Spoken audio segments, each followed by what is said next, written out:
सत्यकिला पक्षरु आपनकु स्वागत। मुख्यमंत्री कन्या विवाह योजना रे शुक्रवार जिला प्रशासन पक्षरु जिला स्तरीय गण विवाह संपन्न हो जाइछि।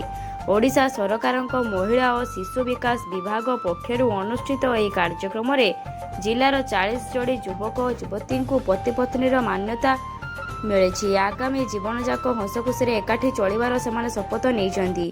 एही अवसर में बालेश्वर उपकंठस्थ पद्मावती अम्यूजमेंट वाटर पार्क रे एक स्वतंत्र कार्यक्रम आयोजन करा जायथिला। एथिरे जिलापाल सूर्यवंशी मयूर विकास कर्ता भावे कन्यादान करथिले। विवाह बंधन में बांधी होइतिबा मोट 40 जोड़ी मध्यरु 37 जोड़ी हिंदू संप्रदायर थिला बेले अवशिष्ट 3 जोड़ी मुसलमान संप्रदायर थिले।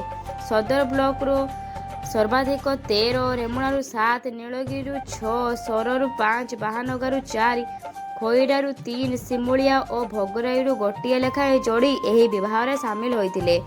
बर कन्या को सजबाज पई अलगा कक्षर व्यवस्था करा जायथिला। दंपतिक सह उभय बर और कन्या पक्षरु 5 जण लेखाएं बरयात्रीक पई जलखिया मध्याह्न भोजन व्यवस्था करा जायथिला।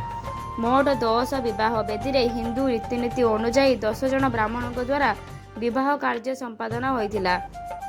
सेही भली मुसलमान संप्रदायर 3टी विवाह पई निक्का करा जायथिला। काजी को उपस्थिति रे मुसलमान रीतिनीति अनुसार सेही विवाह संपन्न होइथिला।